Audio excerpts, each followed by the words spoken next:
2020 तक हो सकता है भारत और चाइना का युद्ध, ऐसा अंदेशा जताया जा रहा है। पुलिस मल्टीपर्पज के मंगलम हॉल में आयोजित एक कार्यक्रम के दौरान ऐसा कहना रहा पूर्व ब्रिगेडियर हेमंत महाजन का। देश की समस्याओं और अपनी सेना के हौसलों के संबंध में ये एक कार्यक्रम को संबोधित कर रहे थे, जहां विधायक सुरेश भोले, पुलिस अधीक्षक दत्तात्रेय कराले समेत शहर के युवा मौजूद थे। पेश है आप तक से हेमंत महाजन की खास बातचीत। अपने साथ है निवृत्त ब्रिगेडियर हेमंत महाजन जी, जो कि यहाँ पे उन्होंने दहशतवाद के विरोध में और अपने भारत देश के लिए बहुत ही बड़ा योगदान दिया है। वो हमारे साथ है, उनसे कुछ बातचीत करेंगे। नमस्कार हेमंत जी। नमस्कार ब्रिगेडियर साहब, आपने कारकिर्द में हमने ऐसा सुना है कि आपने दहशतवाद को रोकने के लिए या फिर पंजाब बॉर्डर हो या फिर भारत देश की जो लश्करी सेवा है वो बहुत ही अच्छी तरीके से निभाई है। तो हम आपसे पूछना चाहते हैं कि आप जब लश्करी सेवा में ज्वाइन हुए थे तो आपका क्या अनुभव था? देखिए, मैं भारतीय आर्मी में 1973 में मैंने ज्वाइन किया था और 73 में ज्वाइन करने के बाद जहाँ पे मैं इन्फेंट्री का एक सोल्जर था, 7 मराठा लाइट इन्फेंट्री मैंने कमांड की। और इन्फेंट्री अपने देश की एक ऐसी सेना है कि जहाँ कुछ कार्रवाई होती है, दहशतवादी विरोधी कार्रवाई वगैरह, उसमें वो हिस्सा लेते हैं। तो हमने सबसे पहले 84 से लेकर 88 तक पंजाब में जब दहशतवाद चल रहा था, खालिस्तानी दहशतवाद, उसमें बहुत अच्छा काम किया। ऑपरेशन रक्षक में हमने हिस्सा लिया। ऑपरेशन जो ब्लू स्टार चला था उसमें काम किया। जो दहशतवादी पंजाब में आते थे पाकिस्तान से, उनको रोकने की कोशिश की, तो उसमें हमारा काफ़ी अच्छा काम रहा। उसके बाद हम ईशान्य भारत में गए। ईशान्य भारत में तभी मिज़ोरम और मणिपुर में बंडोखोरी चल रही थी, यानी कि वहाँ के कुछ लोग ऐसे थे कि जो देश के खिलाफ विद्रोह कर रहे थे, तो जिसको हम बोलते हैं एंटी इंसर्जेंसी ऑपरेशंस, जो आजकल नागालैंड में फ़िलहाल सिर्फ 2 जगह पे ही चल रहा है आज के दिन में। एक तो नागालैंड में चल रहा है और दूसरा मणिपुर में चल रहा है। तो वहाँ पे हमने जो नागालैंड के बंडखोर थे उनके खिलाफ कार्रवाई की है, मणिपुर के जो इंसर्जेंट्स थे उनके खिलाफ कार्रवाई की है, वहाँ पर भी अच्छा यश मिला। उसके बाद जो भारत चीन सीमा है, वहाँ पे हमने चीन सीमा की रक्षा करने के लिए रखा गया था। तो अरुणाचल प्रदेश में अनेक जगह है जो सीमा के ऊपर है, वहाँ पे हमने डिप्लॉयमेंट की हुई है और सीमा की रक्षा की हुई है। और हमारा आधा समय तो कश्मीर के अंदर निकल गया, क्योंकि कश्मीर में 1984 के बाद जो पाकिस्तान पुरस्कृत जो दहशतवाद है ये काफ़ी बढ़ गया था। और आपको पता है कि 84 तक कश्मीर ये देश का एक नंदनवन था, यानी कि सभी हिंदी मूवीज़ की शूटिंग वहाँ पे होती थी, बहुत बढ़िया जगह थी। लेकिन 84 के बाद वहाँ पे हिंसाचार शुरू हुआ और उसमें दहशतवादियों ने अंदर आके गड़बड़ करनी शुरू की और उसमें हमने बहुत अच्छा काम किया। और हमने जो वहाँ के अलग भाग है कि जो आजकल न्यूज़ में आते हैं, चौकी बल है, तंगदार है, कुपवाड़ा है, बारामूला है, जो हर दूसरे दिन न्यूज़ में आते हैं, वहाँ पे हमने दहशतवादी विरोधी अभियान किया हुआ है। जो पाकिस्तान से जो दहशतवादी अंदर आने की कोशिश करते हैं उनको हमने कई जगह पे रोकने की कोशिश की थी। और जो हमारा सबसे बड़ी कामयाबी थी वो 1995 से लेकर 1998 में पुंछ डिस्ट्रिक्ट में हम लाइन ऑफ कंट्रोल पे थे और हमारा काम था दहशतवादी जो पाकिस्तान की तरफ से आ रहे थे उनको रोकना। तो हमने ये 3 साल के टेन्योर के अंदर हमने 50 से ज़्यादा दहशतवादियों को मारा हुआ है। ऑलमोस्ट 21 या 22 दहशतवादियों ने हमारे सामने सरेंडर किया, यानी आत्मसमर्पण किया है। और उस टाइम पे पाकिस्तानी जो आर्मी है वो भी हमारे सामने डिप्लॉयड थी। वो हमेशा जैसे आजकल पाकिस्तान सीमा के ऊपर फायरिंग करता है, उसी प्रकार की फायरिंग वहाँ पे बहुत ज़्यादा तादाद में चलती थी। तो पाकिस्तानी आर्मी हमारे पे फायर करती थी, हम उनके ऊपर फायर करते थे। हमने 20 से ज़्यादा पाकिस्तानी जो सोल्जर्स हैं उनको मारा हुआ है।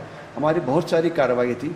तो इसके अंदर हमें आर्मी का एक सबसे बड़ा अवार्ड होता है, उसको बोलते हैं यूनिट साइटेशन। हमें चीफ ऑफ आर्मी स्टाफ का यूनिट साइटेशन मिला कि जो अच्छा काम करके ले जाया जाता है। फिर जो नॉर्दर्न कमांड के जो GOC है उनका अप्रिसिएशन होता है, वो भी अवार्ड हमें मिला। और हमें 18 शूरता पुरस्कार मिले, अगर आप ये बोर्ड पर लिखा हुआ देखेंगे, जिसमें से एक मुझे मिला था युद्ध सेवा मेडल। अगर आपको अवार्ड्स के बारे में पता है तो हमारे जो देश का सबसे बड़ा अवार्ड है परमवीर चक्र है, उसके बाद महावीर चक्र है, उसके बाद वीर चक्र है, उसके बाद YSM यानी कि युद्ध सेवा मेडल ही आ जाता है। तो ये नंबर 4 का है, वो हमें मिला। तो हमें वहाँ पे बहुत अच्छी कामयाबी मिली। और सबसे अच्छी बड़ी बात ये थी कि हमने हमारे उस इलाके में किसी सोल्जर को अपनी जान नहीं गंवानी पड़ी कि ये जो अच्छी, क्योंकि अगर आपका सोल्जर मारे जाते हैं तो किसी भी कमांडिंग ऑफिसर को दुख होता है कि भैया मैंने यश तो हमें कामयाबी तो मिली लेकिन उसकी कीमत थी, हमारे 3 सोल्जर्स मार्टर्ड हो गए या 4 हो गए, तो हमने उसमें कोई भी सोल्जर नहीं गंवाया, ये एक अच्छी बात थी। उसके बाद की नाम की एक जगह है, वहाँ पे हायर कमांड कोर्स करने के लिए गया। फिर आर्मी की वॉर कॉलेज में जो आर्मी के कर्नल्स होते हैं, कर्नल रैंक के जो अधिकारी होते हैं, उनको शिक्षण दिया जाता है युद्ध कैसे लड़ा जाए, तो उनको युद्ध नीति सिखाने के लिए वहाँ पे मैं 4 साल वहाँ पे था। और उसी समय हमने फिर एक बार मैं कश्मीर में गया था और 2006 का जो सबसे हाईएस्ट गैलेंट्री अवार्ड है कीर्ति चक्र, वो हमारी ब्रिगेड के एक अधिकारी मेजर जेम्स थॉमस, इनको मिला था। मेजर जेम्स थॉमस का इस दहशतवादी विरोधी अभियान में डेथ हो गया था।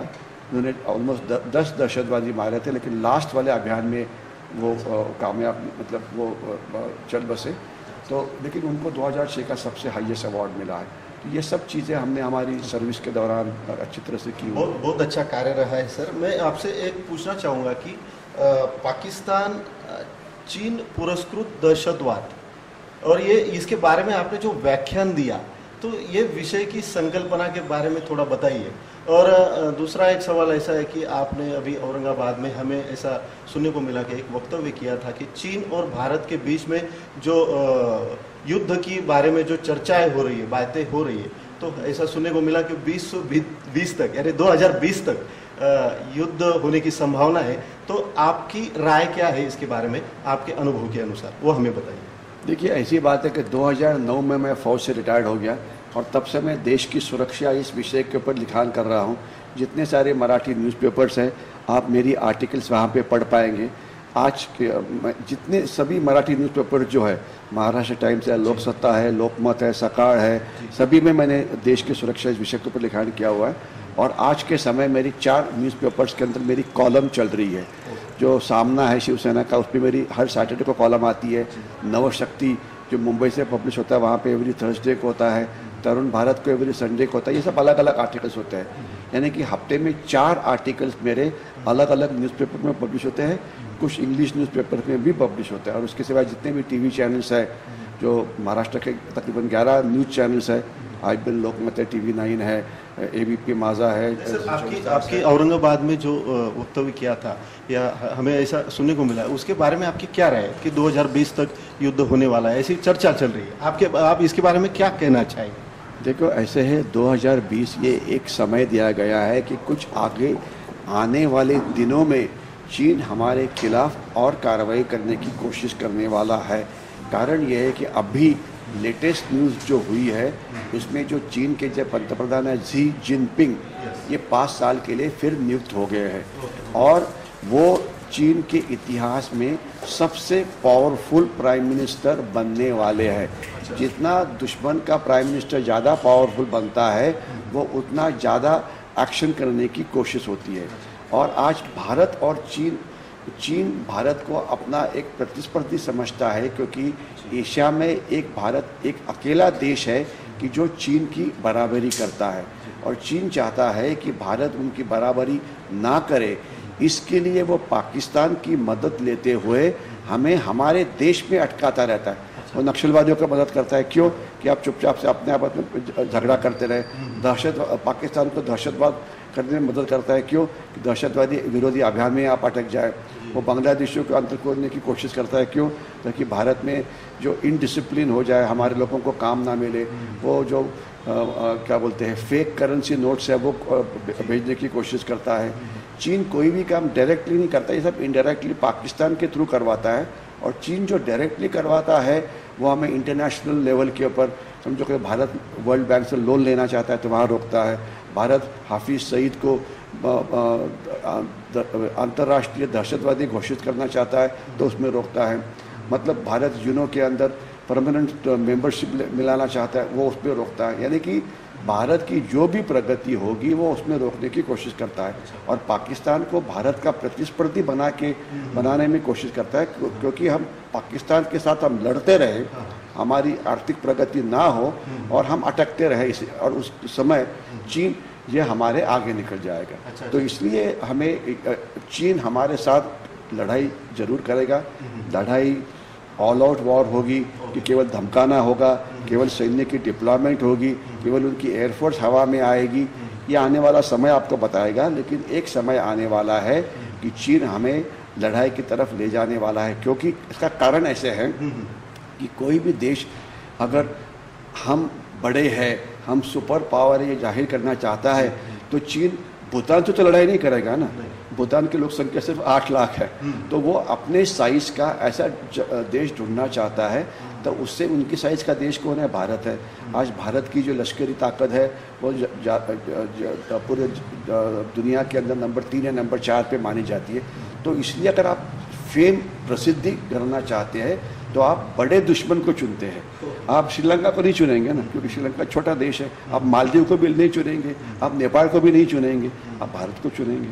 ठीक है, तो इसलिए वो भारत को अगर लड़ाई होती है, वो भारत को हरा देता है, तो एक दुनिया के लिए मैसेज होगा कि भैया चीन बहुत बड़ा दादा है, चीन की मानो। अगर आप चीन की नहीं मानेंगे तो हम ऐसा ही हाल कर देंगे जो भारत का किया। तो जो भारत के कम साइज़ वाले देश है सब चुप बैठ जाएंगे, और भारत के बड़े साइज़ के देश कौन है? सिर्फ 2 ही है, रशिया है यानी कि यूएसएसआर है, और दूसरा अमेरिका है। तो बाकी 99% देश तो डर जाएंगे ना। तो इसलिए ऐसा माना जाता है, एक्सपर्ट की ओपिनियन है कि लड़ाई या लड़ाईजनक परिस्थिति ये आने वाली है। 2 साल में होगी, 3 साल में होगी, ये इस बातचीत का समय बताएगा। लेकिन चीन पुरस्कृत दहशतवाद आपने जो बताया कि वो व्यूहरचना कर रहे, तो इसके बारे में भारतीय लश्कर ने और भारतीय सेना ने, जो सभी सेनाएं, वायुसेना, नौदल सेना, उन्होंने क्या कार्रवाई करनी चाहिए, या फिर सरकार की क्या व्यूहरचना होनी चाहिए, गृह खाते की या संरक्षण विभाग की, इसके बारे में आप क्या सजेशन देंगे? देखो, सरकार की जो अभी नीतियां है वो तकरीबन ठीक लाइन पे है, उसमें कोई ज़्यादा ये नहीं होता है, फ़र्क नहीं होता है। लेकिन जैसे मैंने बोला है कि चीन आज 5 से लेकर 6 लाख इतनी सैन्य लड़ाई के लिए हमारी सीमा पे ला सकता है। तो आज की तारीख पे जो कमी है, चीन के रास्ते हमारे सीमा तक पहुंच गए हैं, हमारे रास्ते अभी सीमा से पीछे है। तो हमारे सीमा की तरफ जाने वाले रास्ते बढ़ाने पड़ेंगे, रेलवे लाइन को बढ़ाना पड़ेगा। हमारी जो सेना के पास जो शस्त्र है, काफ़ी सारे शस्त्र पुराने हो गए। खास तो एयरफोर्स की बात की जाए तो उनको 44 स्क्वाड्रन्स एयरफोर्स होना चाहिए, वो अभी 32 यानी 32 स्क्वाड्रन के ऊपर आया हुआ है। तो उनको मॉडर्न एयरक्राफ्ट मिलनी चाहिए। नेवी के अंदर और शिप बढ़ाने की ज़रूरत है। ये सभी की plan Indian army, navy, air force ने सरकार को दी है, और ये ताकत बढ़ाने में समय लगता है। अगर आज आप फैसला करते हैं कि हमने 50 एयरक्राफ्ट लेने हैं, एक एग्जाम्पल देना है कि हमारे प्राइम मिनिस्टर साहब गए थे फ्रांस में, और राफेल विमान खरीदी करने का प्लान बन गया और वो फैसला भी हो गया। हमारे लिए एक कामयाब एयरक्राफ्ट है, लड़ाई करने वाला, और लेना चाहिए। लेकिन अभी 2.5 साल हो गए, अभी भी वो भारत में नहीं आया है, और जब तक वो भारत में आएगा और 1.5 साल लग जाएगा, क्योंकि ये सब ये लंबे, क्योंकि ये कोई बिग बाज़ार नहीं है कि मार्केट में जाके खरीद ले सकते, वो आपके लिए बनाया जाता है। तो हमारी सैन्य क्षमता तैयार करने के लिए एक समय लगता है, पैसे मिलने के बाद भी। अगर आपके पास पैसे भी है तो एक बोर्ड बनाने में 6 साल लग जाते हैं। ठीक है, तो इसलिए थोड़ा इसका जो स्पीड है मेक इन इंडिया का, ये बढ़ना चाहिए। हमारे जो शस्त्र जो है ये हमने हमारे देश के अंदर बनाने चाहिए। सरकार प्लान तो कर रही है, कामयाबी भी थोड़ी बहुत मिली है, लेकिन उसका स्पीड बढ़ाने की ज़रूरत है। हमारे शस्त्र ज़्यादा आधुनिक होने चाहिए, हमारे सीमा के ऊपर रास्ते ठीक बनने चाहिए। तो ये सब चीज़ें कोई ऐसा नहीं है कि जो मुझे ही पता है और सरकार को पता नहीं, ये सरकार को पता है। सिर्फ काम करने का जो हमारी स्पीड है ये बढ़नी चाहिए। ज़रूर काम करने की स्पीड बढ़नी चाहिए। अभी और एक सवाल, लास्ट सवाल मैं पूछना चाहूँगा कि आप युवाओं को और भारत देश के नागरिकों को क्या संदेश देना चाहते हैं कि अपन भारत देश के नागरिक हैं, तो भारत देश में अगर युद्ध की स्थिति बनती है तो हमें क्या करना चाहिए, या फिर इसमें नागरिकों का योगदान क्या होगा? देखिए, युद्ध जब शुरू होता है तो हर एक नागरिक जो है देश प्रेमी बन जाता है। अगर आपको याद होगा कि हमारी जो इतनी सारी बहुत फेमस फिल्मी सॉन्ग्स है, ये मेरे वतन के लोगों वगैरह, ये युद्ध के समय हुई थी। तभी लोगों को तब देश का ऊपर प्रेम करो, देश के लिए कुछ करो, ये बोलने की ज़रूरत नहीं पड़ती। लेकिन जब युद्ध नहीं हो रहा है, जैसे आज हो रहा है, अभी हमारा लास्ट युद्ध 1999 में कारगिल में हुआ था, और सबसे बड़ा युद्ध 71 में हुआ था। उसके बाद युद्ध नहीं हुआ है।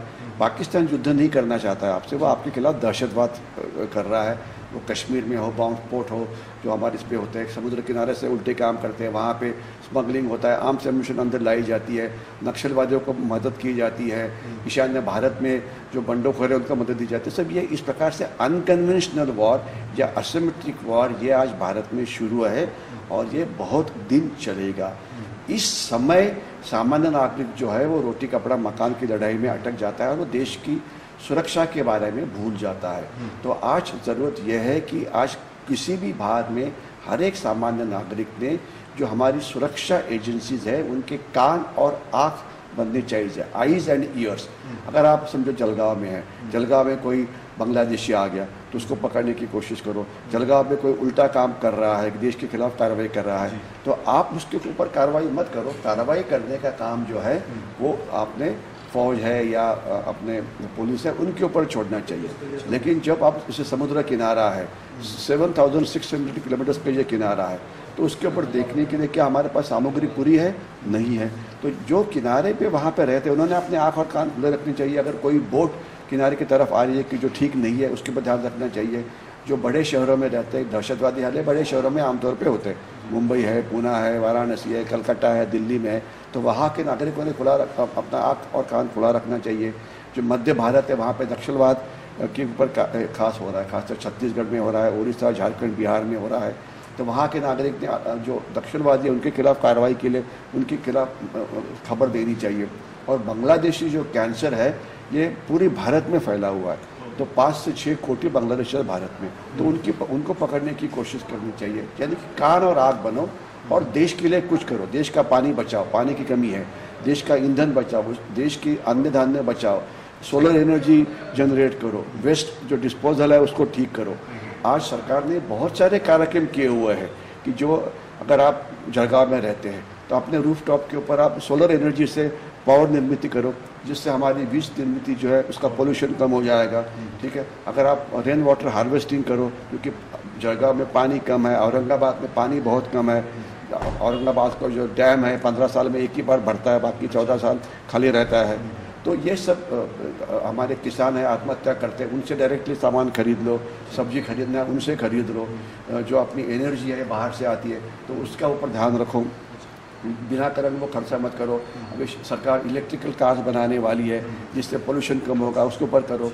स्वच्छ भारत अभियान, मुझे समझो आपसे गुस्सा आ गया तो गुस्सा के लिए दगड़ फेंक करने की ज़रूरत नहीं है। मैं स्वच्छ भारत अभियान करके मैं बैन लगा सकता हूँ कि मुझे आपके खिलाफ कुछ लड़ाई है, लेकिन मैं मेरा संताप कैसे व्यक्त कर रहा हूँ, एक एरिया को साफ करते हुए। तो यानी कि कुछ कंस्ट्रक्टिव काम करो। भारत माता के जय बोलना अच्छी बात है, लेकिन भारत माता के जय बोलने से देश सुरक्षित नहीं होने वाला है, कुछ करना पड़ेगा। और करना यह है कि अपना आँख और कान खुला रखो। हमारी आज गर्ल सेफ नहीं है, हर 4 मिनट के बाद एक रेप हो जाता है। हमारी जो सीनियर सिटीजन्स वो सेफ नहीं है, उनकी रक्षा करो, स्कूल की रक्षा करो, कॉलेज की रक्षा करो, अपनी गली की रक्षा करो, अपने उपनगर की रक्षा करो, जिससे जलगांव सेफ बन जाएगा, जिससे और आगे बढ़ेंगे। तो जिस हालात में जहाँ पर आप है वहाँ पे कुछ ना कुछ देश के लिए करो। अगर आप कि 1975 से जो लश्करी सेवा में अपनी पूरी कोशिश से, प्रयत्न से और प्रयास से भारत की लश्करी सेवा में इन्होंने बहुत ही अपना जीवन व्यतीत किया है। और आज पाकिस्तान चीन पुरस्कृत दहशतवाद के माध्यम से इन्होंने जो व्याख्यान यहाँ पे सादर किया है और उन्होंने बताया कि चीन और भारत के बीच में जो कुछ बातें चल रही है उसके बारे में कभी ना कभी तो युद्ध होने ही वाला है। उसके लिए हमें तैयार होना चाहिए और भारत सरकार ने भी इन सब तकनीकों को जोड़ना चाहिए और काम स्पीड में होना चाहिए। कैमरामैन धर्मेंद्र के साथ मैं स्वामी पाटिल, जलगांव आप तक।